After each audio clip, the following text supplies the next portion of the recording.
Good day, sir. Good day, classmates. We are the Group 6 and we are here to discuss our topic entitled The Indigenous Peoples' Right Act of 1997 or ipra Law.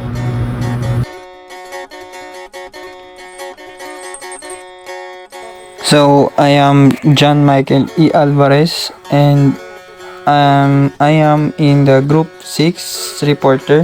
So, our topic is the ipra Law or known as the Indigenous People Rights Act. So, Section 1 is short title is this act shall be known as the Indigenous People Rights Act of 1997. So Section 2, Declaration of State Policies. The state shall recognize and promote all the rights of indigenous cultural communities or indigenous people, hereunder enumerated within the framework of the Constitution. The state shall recognize and promote the rights of ICCs or IPs within the framework of national. Letter B, unity and development. Letter C, the state shall protect the rights of ICCs or IPs to their ancestral domains to ensure their economic. Letter D is social and cultural well-being and shall recognize the applicability of customary laws governing property rights or relations in determining the ownership and extent of ancestral domain. The state shall recognize, respect, and protect the rights of ICCs or IPs to preserve and develop their cultures, traditions, and institutions. It shall consider these rights in the formulation of national laws and policies. So the state shall guarantee the members of the ICCs or IPs, regardless of sex, shall equally enjoy the full measures of human rights and freedoms without distinction or discrimination. The state shall take measures with the participations of the ICCs or IPs concerned to protect their rights and guarantee respect for their cultural integrity, and to ensure the members of the ICCs or IPs benefit on an equal footing from the rights and opportunities which national laws and regulations grant to other members of the population, and the state recognizes its obligations to respond to the strong expressions of the ICCs or IPs for cultural integrity by assuring maximum ICC or IP participation in the direction of education, health, as well as other services of ICCs or IPs in order to render such services more responsive to the needs and desires of their communities. Toward these ends, the state shall institute and establish the necessary mechanism to enforce and guarantee the realization of these rights, taking into consideration their customs, traditions, values, and beliefs, interests, and institutions, and to implement measures to protect their rights to their ancestral domains. Chapter 2, Definition of Terms. Section 3, Definition of Terms. For purposes of this act, the following terms shall mean: A. Ancestral domains. So, ancestral domains, subject to Section 56 hereof, refer to all areas generally belonging to ICCs or IPs comprising lands and inland waters, coastal areas, and natural resources therein held under a claim of ownership, occupied or possessed by ICCs or IPs by themselves or through their ancestor communally or individually since time immemorial, continuously to the present, except when interrupted by war, force, major or displacement by force, deceit, stealth, or as a consequence of government projects or any other voluntary dealings entered into by government and private individuals or corporations, and which are necessary to ensure the economic,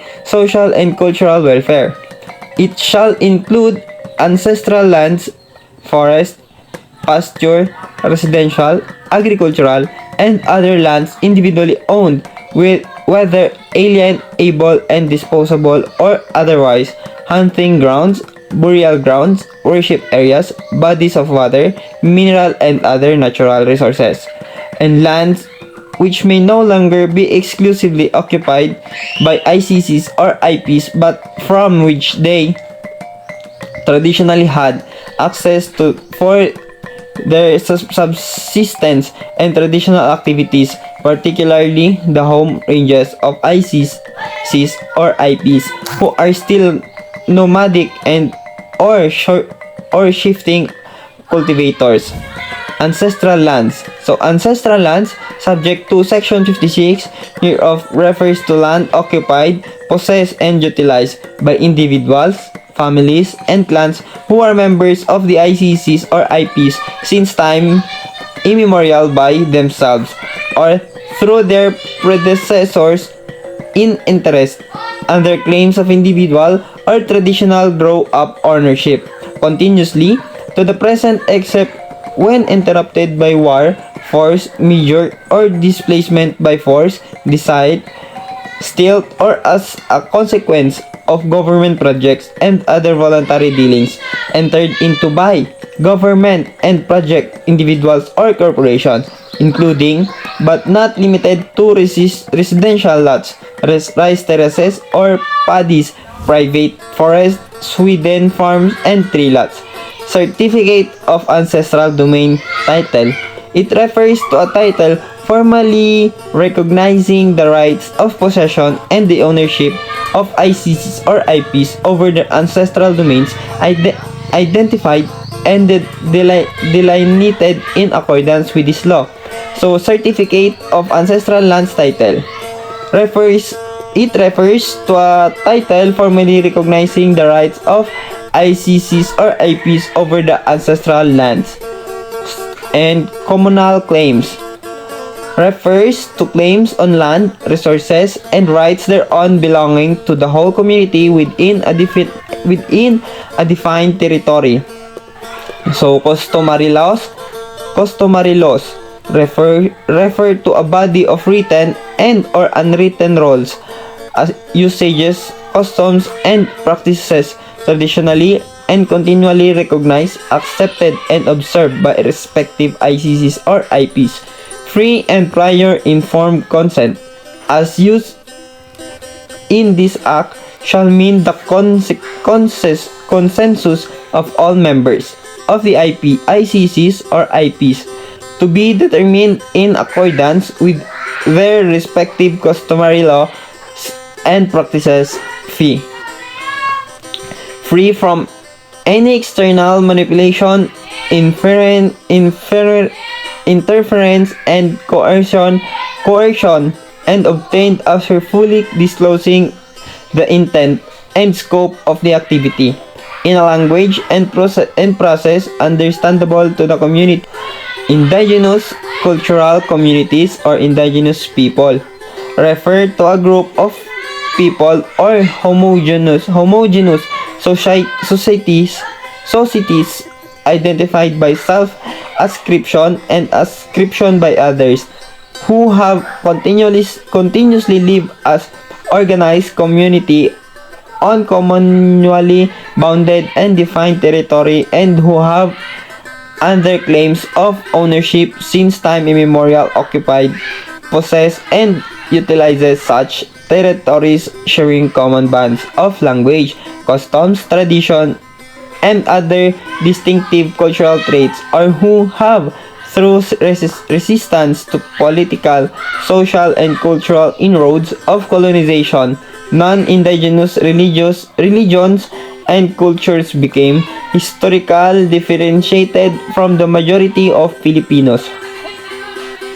ICCs or IPs shall likewise include people who are regarded as indigenous on account of their descent from the populations which inhabited the country at the time of conquest or colonization, or at the time of inroads of non-indigenous religions and cultures, or the establishment of present state boundaries, who retain some or all of their own social, economic, cultural, and political institutions, but who may have been displaced from their traditional domains, or who may have resettled outside their ancestral domains.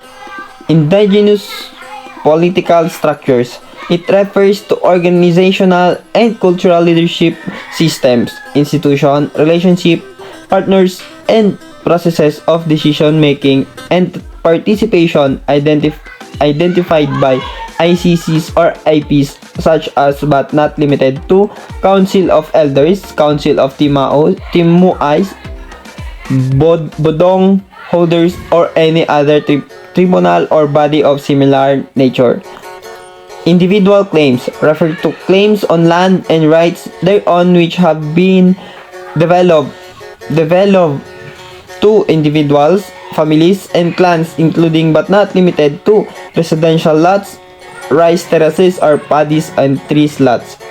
National Commissions on Indigenous People, or NCIP, refers to the office created under this act, which shall be under the office of the President, and which shall be the primary government agency responsible for the formulation and implementation of policies, plans, and programs to recognize, protect, and promote the rights of ICCs or IPs.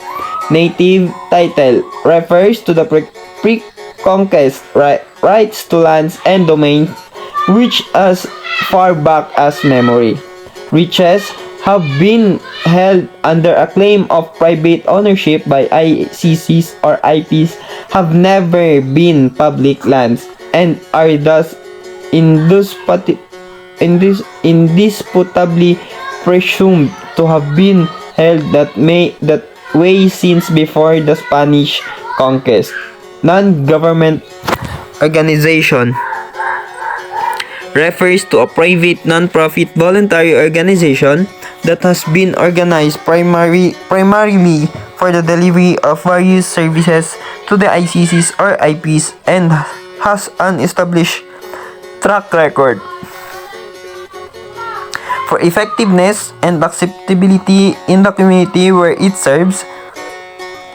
People organizations. It refers to a private non-profit voluntary organization of members of an ICC or IP which is accepted as representative of such ICCs, IPs. Sustainable traditional resources rights. It refers to the rights of ICCs or IPs to sustainably use, manage, protect, and conserve land, air, water, and minerals, plants, animals, and other organisms, collecting, fishing, and hunting grounds, sacred sites, and other areas of economic, ceremonial, and aesthetic value in accordance with their indigenous knowledge, beliefs, system, and practices. And time immemorial is refers to a period of time when as far back as memory can go, certain ICCs or IPs are known to have occupied, possessed in the concept of owner, and utilized a defined territory developed to them by operation of customary laws or inherited from their ancestors in accordance with their customs and traditions. Chapter 3, Rights to Ancestral Domains. Section 4, Concept of Ancestral Lands or Domains. Ancestral lands or domains shall include such concept of territories which cover not only the physical environment but the total environment, including the spiritual and cultural bands to the areas with the ICCs or IPs possess, occupy, and use, and to which they have claims of ownership. Section 5. Indigenous concept of ownership. Indigenous concept of ownership sustains the view that ancestral domains and all resources found therein shall serve as the material basis of their cultural integrity. The indigenous concept of ownership generally holds the ancestral domains are the ICCs or IPs private but community property which belongs to all generations and therefore cannot be sold, disposed, or destroyed. It likewise covers sustainable traditional resources rights. And that would be all, and thank you. I am the second presenter, Angie Diploma. My topic is all about Section 6 to 10. Section 6. Composition of Ancestral Lands and Domains.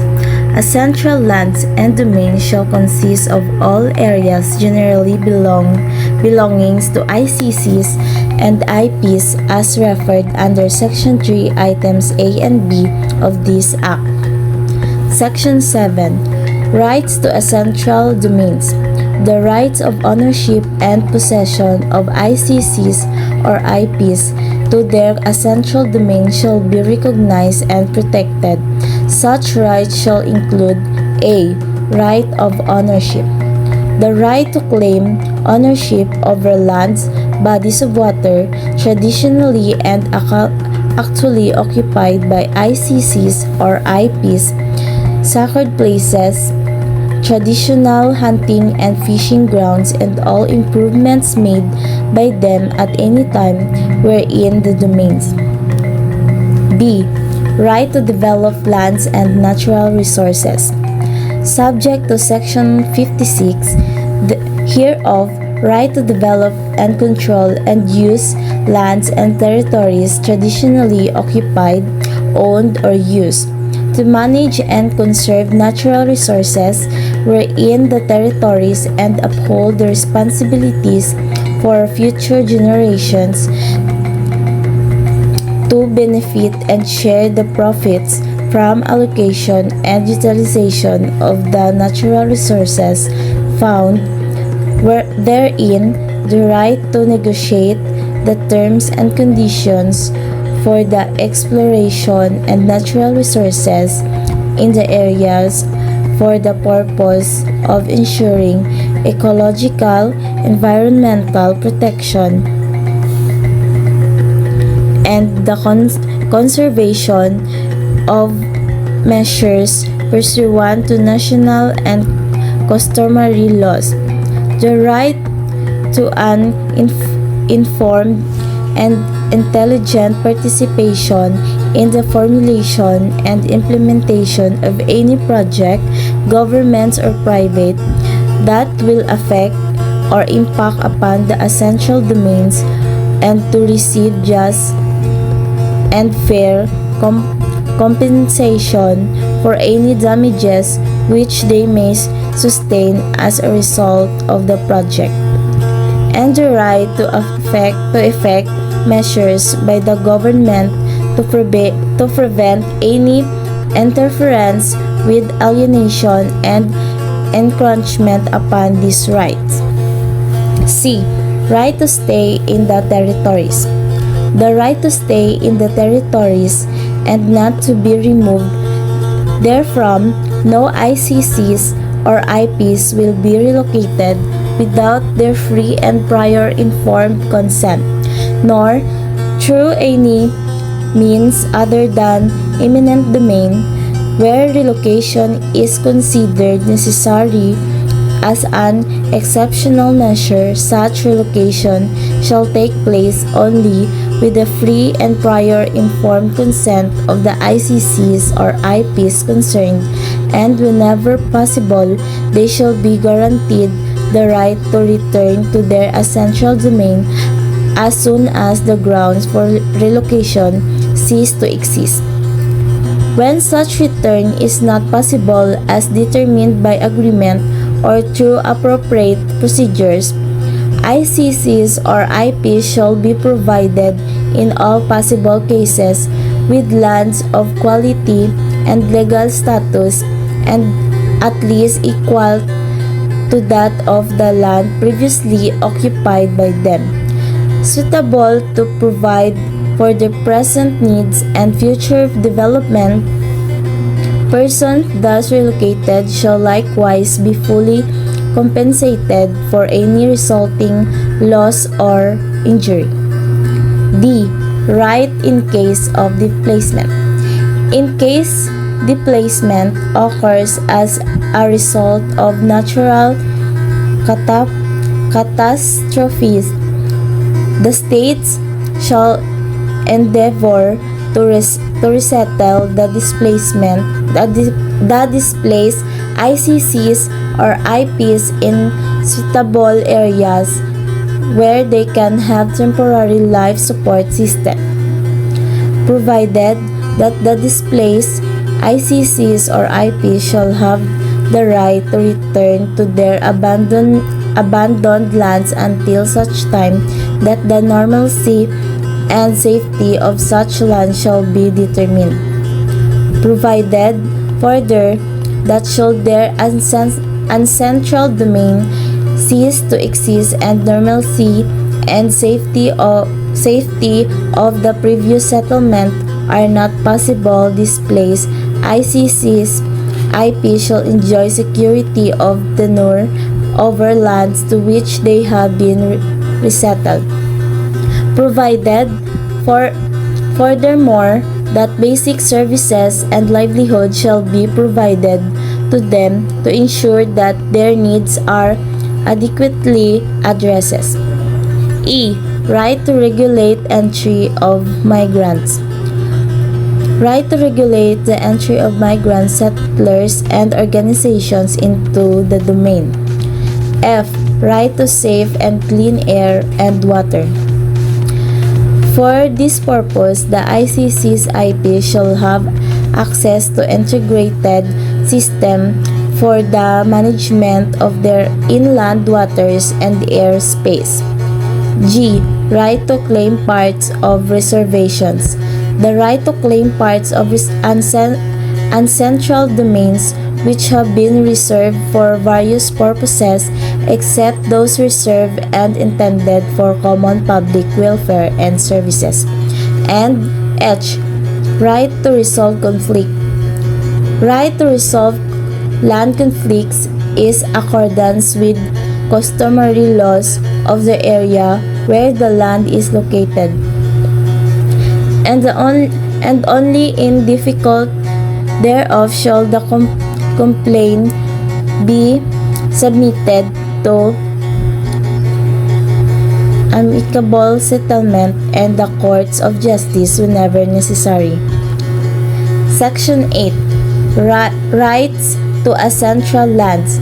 The right of ownership and possession of the ICC's IPs to their ancestral lands shall be recognized and protected. A. Right to transfer land or property. Such rights shall include the right to transfer land or property, rights to among members of the same ICCs or IPs, subject to customary laws and traditions of the community concerned. B. Right to redemption. In cases where it is shown that the transfer of land or properties, rights by virtue of any agreement or device to a non-member of the concerned ICCs or IPs is tainted by the virtuated consent of the ICCs or IPs or is transferred for an unconscionable consideration or price. The transferor ICCs or IPs shall have the right to redeem the same within a period not exceeding 15 years from the date of transfer. Section 9. Responsibilities of ICCs IPs to their ancestral domains.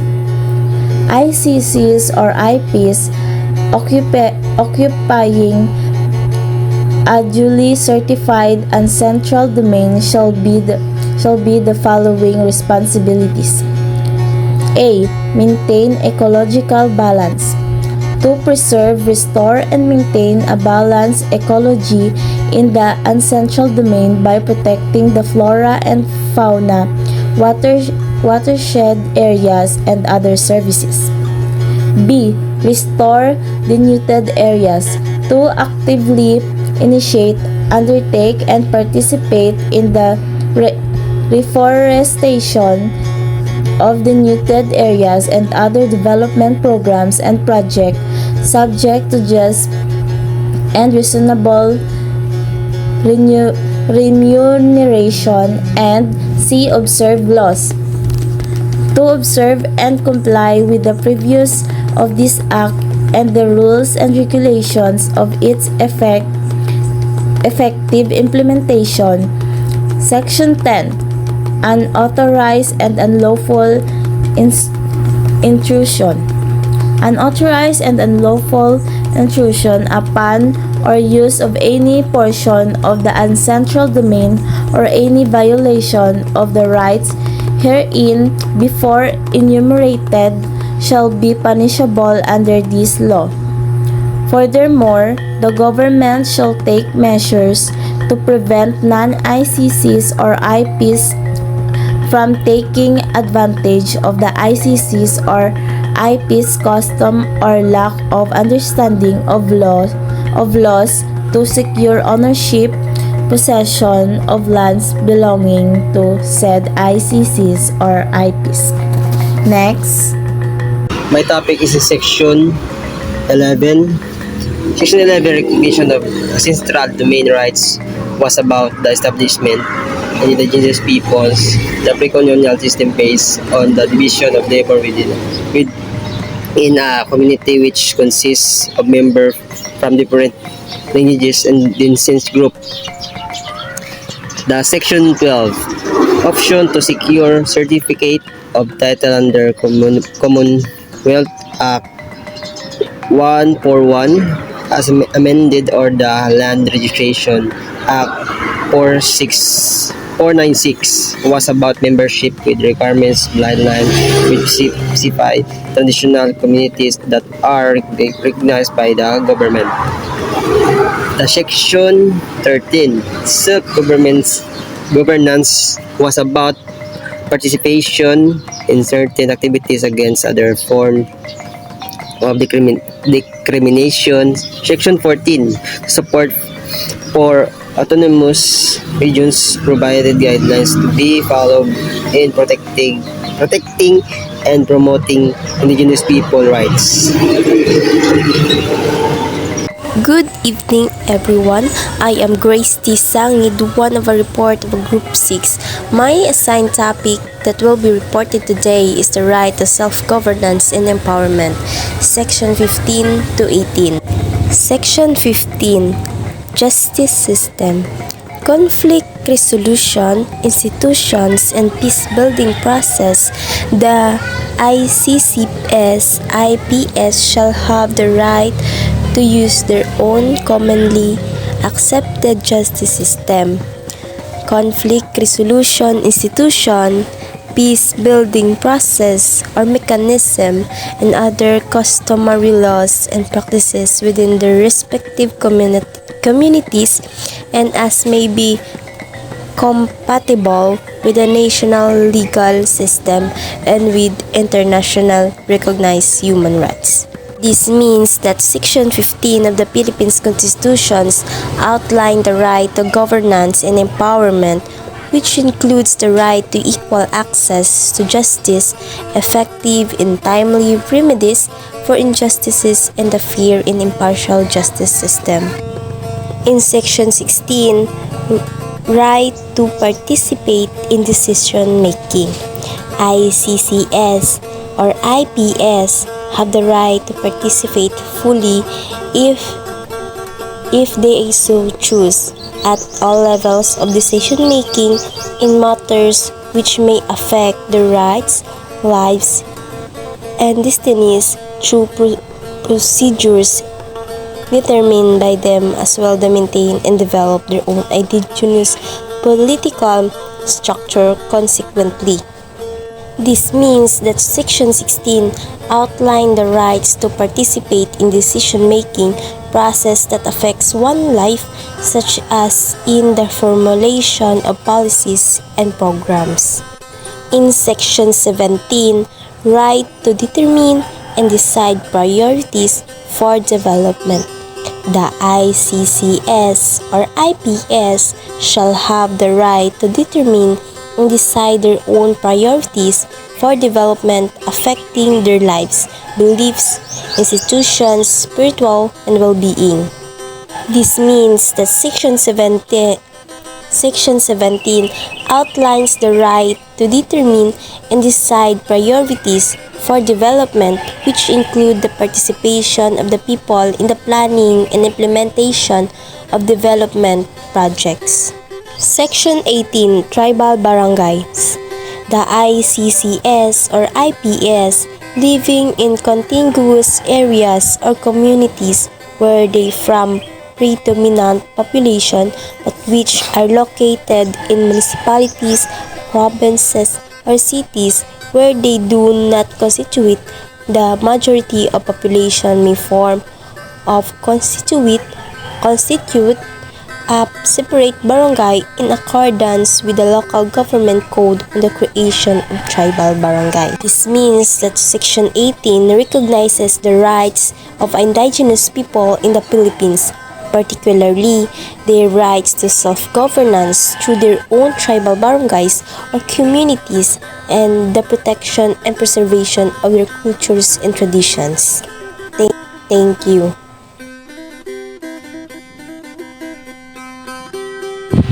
Section 19. Rule of People's Organizations. The state shall recognize and respect the rule of independent ICCS IPS organization to enable the ICCS IPS to pursue and protect their legitimate and collective interest and aspiration through peaceful and lawful means. So Section 19 is they are capable of generating ideas, solving problems, or making decisions and generating learning that improve the organization. Section 20. Means for development empowerment of ICCS IPS. The government shall establish the means for the full development empowerment of the ICCS or IPS own institution and initiative, and where necessary provide the resources needed. So Section 20 is the government shall establish the means full for development or ICCS IPs. The government provide the resources needed. For example, the indigenous people focus on the priorities, include the indigenous people in discussion of land use, apply the law to ensure land rights are protected, build public awareness, recognize their role in conservation, and etc. Section 21. Equal protection and non-discrimination of ICCS IPS. Consistent with the Equal Protection Clause of the Constitution of the Republic of the Philippines, the Charter of the United Nations, the Universal Declaration of Human Rights, including the Convention on the Elimination of Discrimination Against Women and International Human Rights Law, the state shall with due recognize of their distinct characteristics and identity accord to the member of the ICCS IPS the rights, protection, and privilege enjoyed by the rest of the citizenry. It shall extend to them the same employment rights, opportunities, basis, service, educational, and other rights and privilege available to every member of the society. Accordingly, the state shall likewise ensure that the employment of any form of force or coercion against ICCS or IPS shall be dealt with by law. The state shall ensure the fundamental human rights and freedoms as enshrined in the Constitution, and relevant international instruments are guaranteed also to indigenous women. Towards this end, no provision in this act shall be interpreted so as the result in the domination of rights and privilege already recognized and accorded to women under existing laws of general application.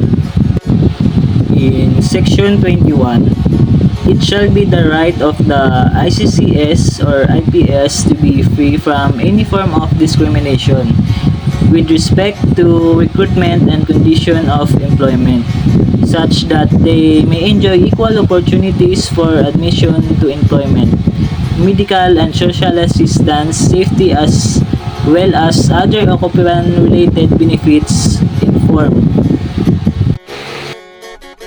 Section 22. Rights during armed conflict. ICCS IPS have the right to special protection and security in periods of armed conflict. The state shall observe international standards, in particular the 4th Geneva Convention of 1949, for the protection of civilian population in circumstances of emergency and armed conflict, and shall not recruit member of ICCS IPS against their will into the armed forces, and in particular for use against other ICCS IPS, nor recruit children of ICCS IPS into the armed forces under any circumstance, nor force indigenous individuals to abandon their lands, territories, and means of subsistence, or relocate them in special centers for military purposes under any discriminatory condition. So Section 22 is emphasizes the recognition and promotion of the rights of indigenous cultural communities, also known as indigenous peoples or IPS, in the Philippines. It emphasizes their entitlement to protection and support considering their unique cultural identities and contribution to national unity and development. This section aims to safeguard the welfare and well-being of indigenous communities during time of conflict. Section 23. Freedom from discrimination and rights to equal opportunity and treatment. It shall be the right of the ICCS IPS to be free from any form of discrimination with respect to recruitment and condition of employment, such that they may enjoy equal opportunities for admission to employment, medical and social assistance, safety, as well as other occupationally related benefits in form of their rights under existing labor legislation and of means available to them for redress, not subject to any coercive recruitment system, including bonded labor and other forms of debt servitude, and other treatment in employment for men and women, including the protection from sexual harassment. Toward this end, the state shall, within the framework of national laws and regulation and in cooperation with the ICCS IPS concerned, adopt special measures to ensure the effective protection with regard to the recruitment and condition of employment of persons belonging to these communities, to the extent that they are not effectively protected by laws applicable to workers in general. ICCS IPS shall have the right to association and freedom for all trade union activities and the right to conclude collective bargaining agreement with employers' organizations. They shall likewise have the right not to be subject to working conditions hazardous to their health, particularly through exposure to pesticides and other toxic substances. Sa Section 23 is emphasize the state responsibility to foster a supportive environment in promoting the welfare of the nation, particularly by advocating for social development, implementing welfare programs, and addressing the concerns of marginalized groups. This section highlights the importance of ensuring freedom from discrimination and equal opportunities for all individuals in Philippine society. So for the summary, the Indigenous People Rights Act of 1997, IPRA, officially designated as Republic Act number 8371, is a Philippine law that recognizes and promotes the right of indigenous cultural communities and indigenous people in the Philippines. The IPRA seeks to recognize, promotes, and protect the right of indigenous people. These include the right ancestral domain and lands, right to self-governance and empowerment, social justice and human rights, and the right to cultural integrity.